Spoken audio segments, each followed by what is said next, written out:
My name is Olivia, and I'm 45 years old. On paper, you'd think I had everything. A thriving law firm with my name etched on the door. A high-rise office in Midtown Manhattan. A beautiful, intelligent 15-year-old daughter named Lily. A husband, Mark, working in Dubai on a global tech contract. To the world, I was a success story. But the truth? I was holding it all together with tired hands and quiet prayers.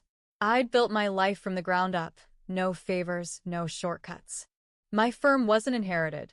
It was earned through late nights, courtroom battles, and sacrifices most people never saw. When Mark was transferred to Dubai for a year, I stepped into single-parent mode like I always did, with determination and a smile. Lily became my shadow and my light. She had her father's calm and my fire. Smart, creative, and with a voice that could melt an auditorium when she sang. We had routines. Breakfast at 7:30. Laughs over cereal. School drop-offs. I'd leave for work afterward, checking my phone every few hours just to see if she'd texted something silly. We'd watch movies on weekends, jog in Central Park when the weather allowed. And every night, we called Mark together. Lily never missed a call. But what most people didn't know was the pressure I carried behind closed doors. My mother, Linda, and my younger sister, Julia, were the other part of my life. The hidden part. They depended on me financially. When my father died 5 years ago, he left behind more debt than security. Linda's polished lifestyle was built on illusion, and it collapsed overnight.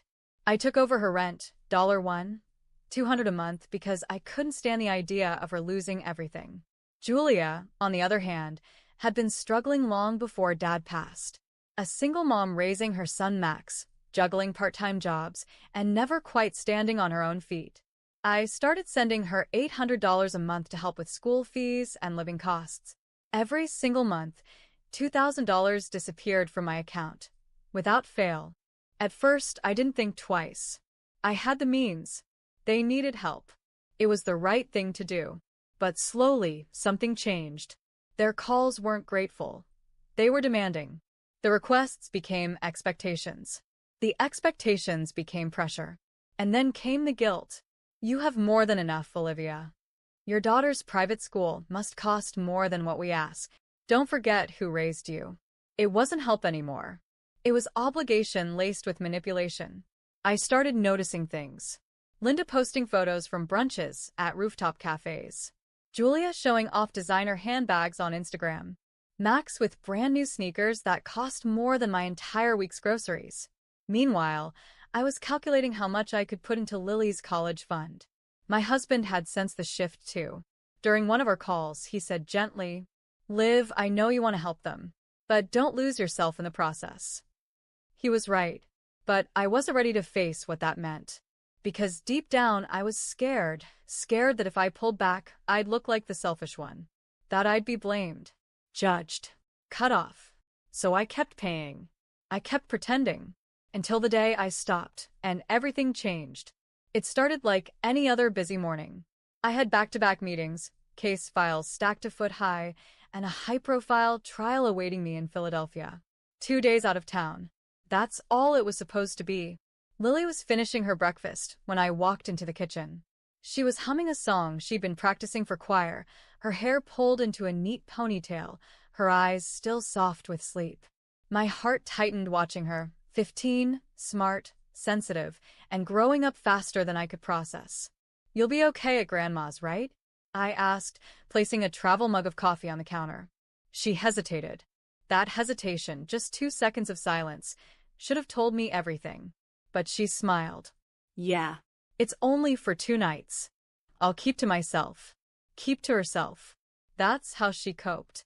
Mark wasn't in the picture physically. He was still in Dubai, finishing a year-long contract that paid too well to refuse. We video called every night, and Lily never let him see how much she missed him. She always saved that part for me, late at night after the screen went dark. I grabbed my coat and briefcase as Brooke, my assistant, buzzed in. "Your car to the airport is downstairs. Do you want me to confirm your 3 p.m. deposition?" "No," I said. "Let the opposing counsel know I'll need to move it to Friday." I need to handle this trial properly. She paused. Also, your mother called again. Twice. No message. Of course. Thanks, Brooke. Just ignore it for now. Linda hadn't called to wish me luck. She never did. When the phone rang from her, it only meant one thing: money.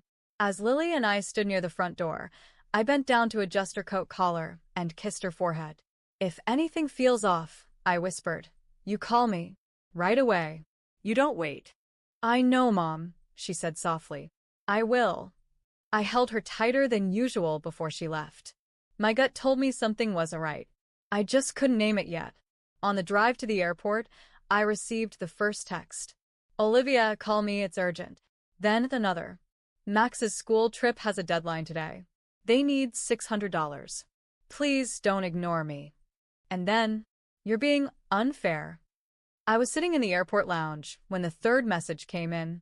I hadn't even boarded yet. I sighed, locked the phone, and stared at the departure screen. I'd already sent them $2,000 just 5 days ago, as I had for the past 3 years. Without fail, without gratitude, without boundaries. I couldn't ignore it any longer. I dialed her number. She picked up on the first ring. Finally.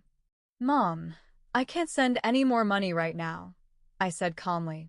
I've already done more than I can reasonably afford. Her tone turned sharp instantly. So now you're counting dollars with your own family? You can fly first class and pay for Lily's private school, but you can't help your nephew go on a school trip? I've already sent $2,000 this month, I said. And Max doesn't need a trip. He needs structure. There was a beat of silence. And then came the venom. You've always looked down on us. You think just because you wear expensive heels and have your name on an office door, you're better than the rest of us. I blinked. Not with shock, but with clarity. This wasn't about money anymore. This was about control. And I wasn't willing to hand it over anymore. I'm done, Mom, I said. With the guilt. With the manipulation. I love you, but this is the last time we're having this conversation. Before she could respond, I ended the call. I boarded the plane with shaking hands, not because I was scared, but because I knew I'd just done something irreversible. I had no idea how far she would go to punish me for saying no. The trial was going well. I should have been focused. My client, a small real estate firm, was being bullied by a massive construction company. The kind of case I took personally. I had spent weeks gathering evidence, building a strategy, preparing my opening. And by noon, I was already 2 steps ahead of the opposition. But my mind wasn't in that courtroom. It was still back in New York with Lily. I kept glancing at my phone, which I'd placed face down beside my files. She hadn't texted me all morning, which wasn't like her. Lily always sent updates. Even a "I'm bored" or "Max is being weird" would have been normal. But nothing? During the lunch break, I stepped out into the hallway to check again. Still no messages. Then suddenly, it rang. Caller ID, Lily. Relief rushed through me as I answered. Hey, sweetheart. I was just thinking about you. But what I heard wasn't her usual voice. It was breathless, unsteady, frightened. Mom, she got mad. Really mad. She pulled my hair and then slapped me hard. I fell and hit my arm. It's bleeding, Mom. I'm scared. I don't know what to do. For a moment, I couldn't move. My body went numb. My heart pounded so loudly I could barely hear my own thoughts. I gripped the phone tighter. Lily. Listen to me. Where are you right now? I'm still in the living room. Grandma's in the kitchen. Max just ran upstairs. I don't think he cares. Okay. Don't move. Don't talk to anyone. I'm calling the police right now. They're coming to get you. Please hurry, she whispered. It really hurts. I wanted to scream, but I couldn't fall apart now. I ended the call and immediately dialed 911. This is Olivia. My 15-year-old daughter is at her grandmother's house and has just been physically assaulted. Hair pulled, slapped in the face, fell on the ground. She's injured and scared. The dispatcher stayed calm, but I could hear them typing furiously. Units are being dispatched to the location. Do you have anyone else there who can reach her? No. No one. That's why I need you to get there fast. They promised they would. Next, I called Brooke. I need a flight back to New York. As soon as possible, I said, shaking. Also, start preparing the legal documents, restraining order, emergency custody block, everything. And stop all financial transfers to my mother and sister. Today. I'll handle it, she said without hesitation.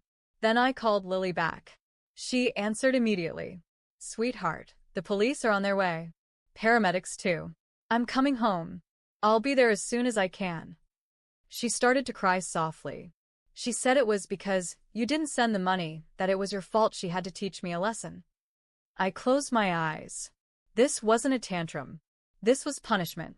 A calculated attack. Because I said no. And she used my daughter to send her message. 40 minutes later, Officer Davis called me personally. Miss Olivia, your daughter is safe. We've taken her to the nearest hospital. She has a bruised cheek, a sprained elbow, and a superficial cut on her arm. Emotionally, she's shaken. And Linda? I asked, my voice low and cold. We've arrested her for physical assault on a minor. Julia and Max were present, but neither intervened. Your daughter's account and the visible injuries line up. We'll need you to sign the formal complaint when you arrive. I'll be there as soon as I land. As I hung up, my hands wouldn't stop shaking. This wasn't just betrayal. This was war.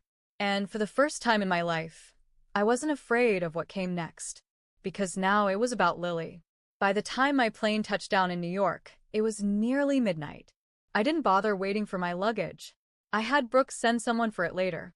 Right now, I only had one destination, the hospital where my daughter was being treated for injuries caused by my own mother. The back seat of the car ride felt too quiet. Every red light, every pause in traffic made me want to scream.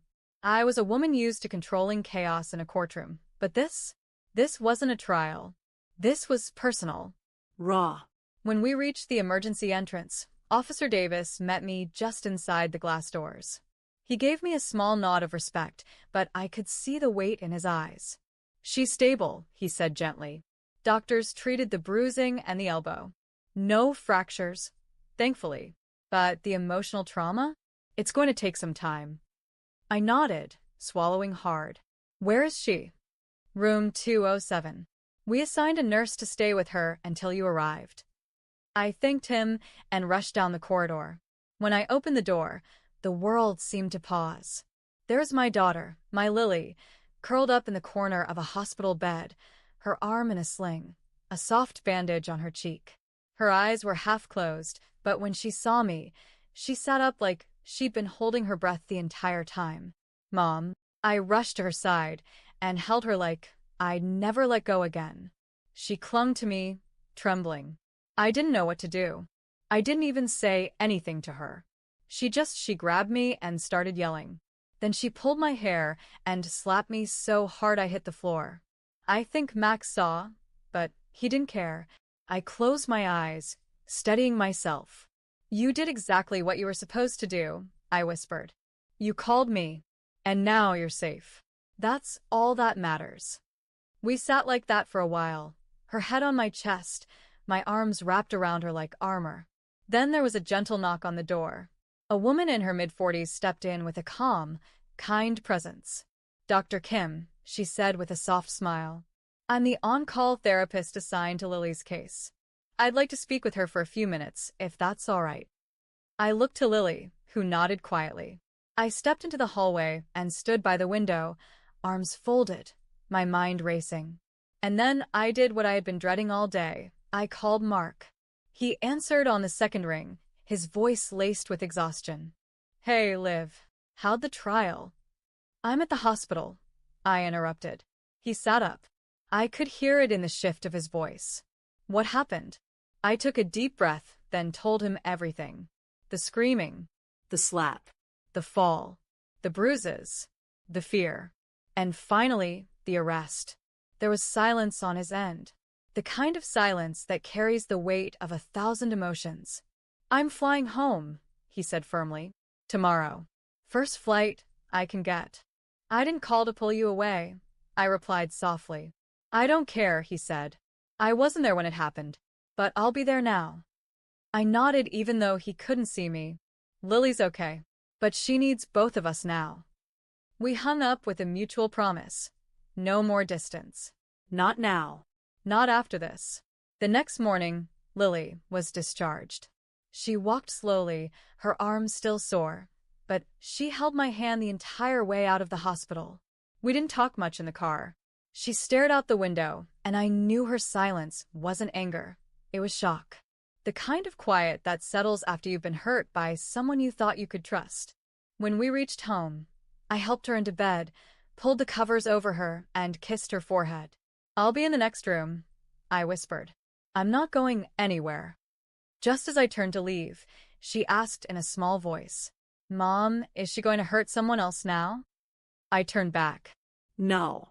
She won't hurt anyone again, because I was going to make sure of it. The house was quiet the next morning, but not peaceful. Lily was still asleep upstairs. I had barely slept at all.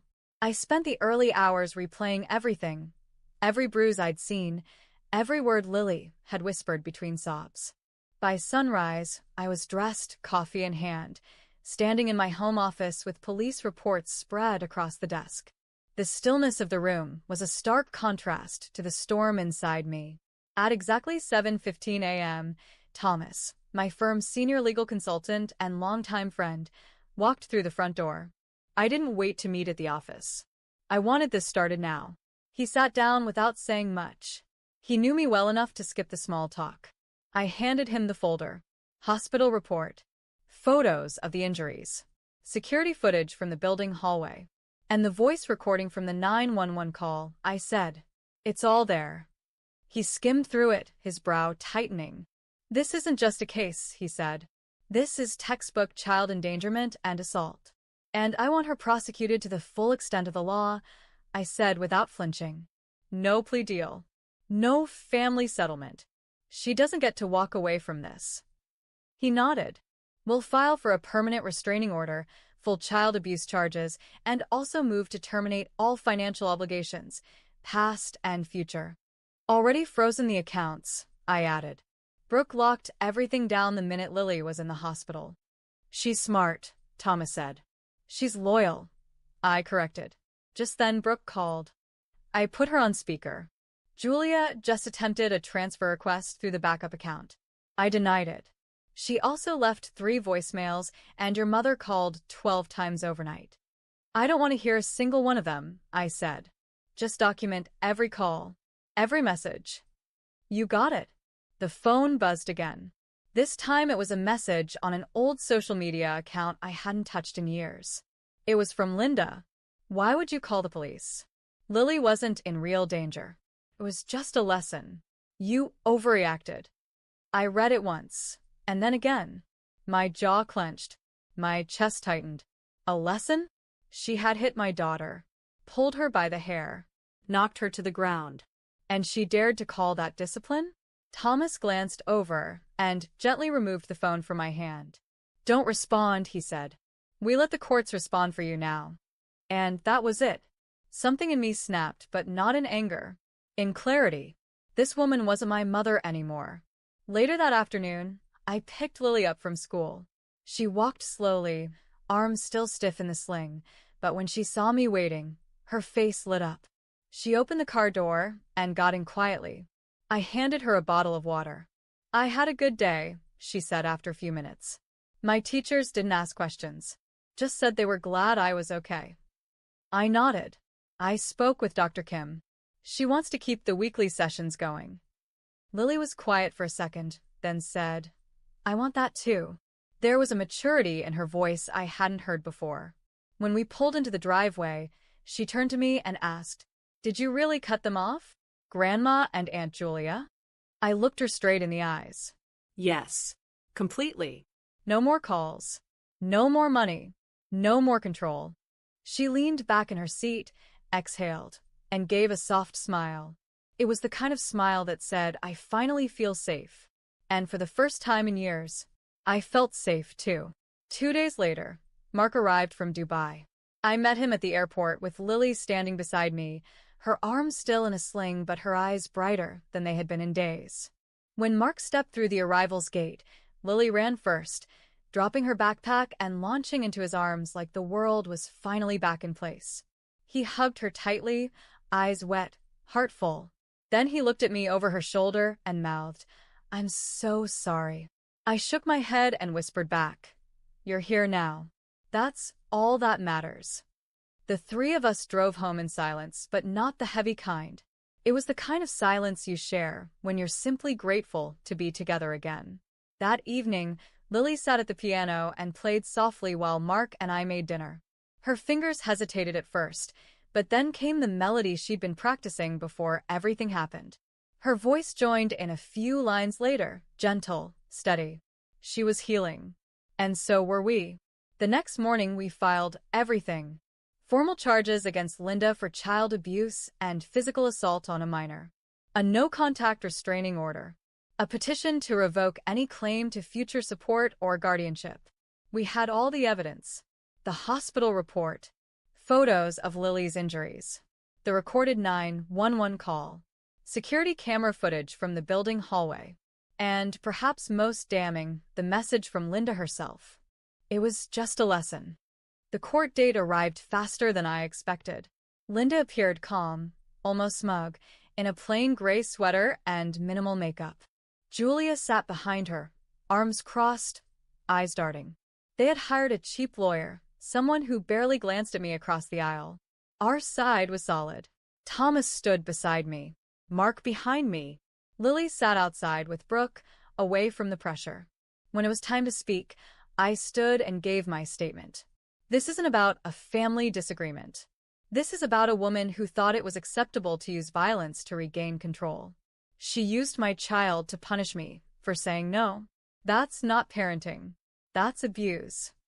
The judge didn't need long. This court finds Linda guilty of assault on a minor and child endangerment, he ruled. She is sentenced to 4 years in state prison with no eligibility for early parole. A permanent no-contact order will be enforced immediately. I didn't celebrate. I didn't cry either. I just turned and walked out of the courtroom, Mark's hand in mine. Over the next few weeks, our lives slowly began to settle, like dust after a storm. Lily went back to school full-time. At first, I noticed the little things, the way she kept her arm close to her side in the hallways, how she hesitated before answering questions in class. But slowly, those signs faded. She started speaking up more, smiling more. She didn't jump anymore when the phone rang, or glance nervously at every unfamiliar knock on the door.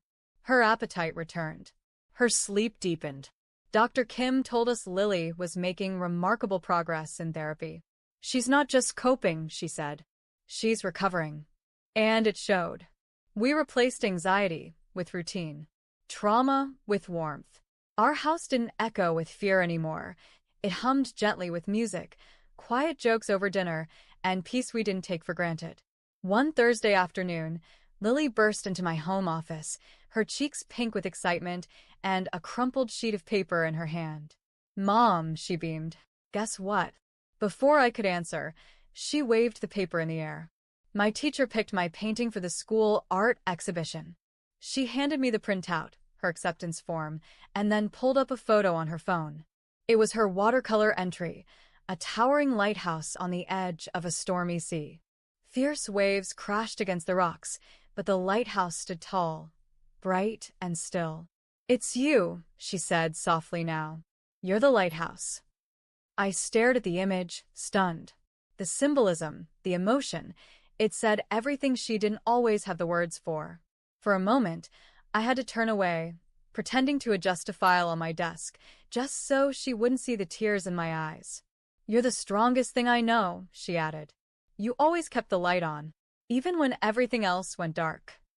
That was the moment I knew we weren't just surviving. We were rising. A few days later, a plain white envelope showed up in our mailbox. No return address. But I knew the handwriting instantly. Linda. I opened it slowly, more curious than anything else. "I won't ask for forgiveness anymore. I just hope you and Lily are doing well." That was it.